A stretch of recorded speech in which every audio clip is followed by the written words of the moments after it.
समस्त पिलामानंकर और अभिभावक मानक मनरे सबुठारु बड़ प्रश्न हो जे आसंता काली स्कूल खोलियो कि नहीं।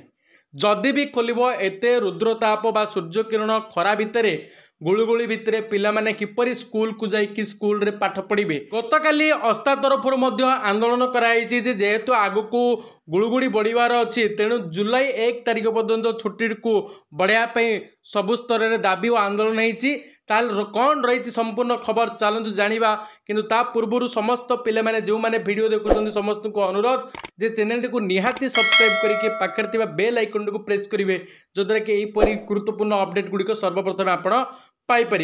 देखो गतकाली अस्था तरफर दाबी करा जाइछि असेपा और माध्यमिक शिक्षा परिषद और उच्च माध्यमिक शिक्षा परिषद को जेहेतु गुळुगुळी और ग्रीष्म प्रभाव जारी रही तेणु स्कूल छुट्टी को जुलाई 1 तारिख पर्यंत घुंचाई देवाई दाबी कराई। केवल अस्था तरफ नहीं विभिन्न अभिभावक माने मध्य एथिरे जड़ित अछंती एवं सेमानंकर मंतव्य होउछि पिलामानंकर जीवन आगे तापरे पाठ पढ़ा इडा होउछि सेमानंकर स्लोगान।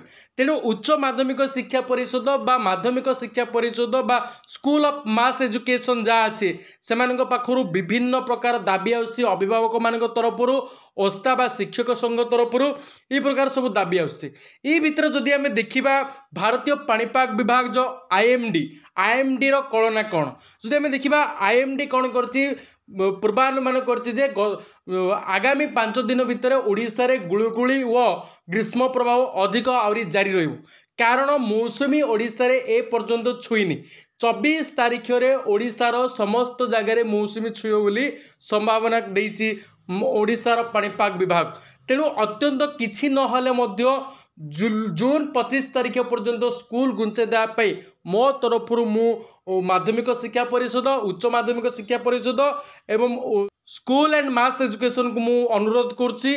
तेणु जदि आपण मैंने पिला माने जदि जो मैंने वीडियो देखुन से चाहते जदि स्कूल बढ़ू अत्यंत जून 25 पर्यंत ताले आपण मैंने निहाती वीडियोटी को लाइक करेंगे और समस्त सांग मान पाखु शेयर करेंगे। जिते वीडियोटी शेयर अधिक अधिक हम से सरकार पाखे वार्ता पहुँची पार ताले जाकि आपणकर स्कूल छुट्टी को घुंचाई दिज्व।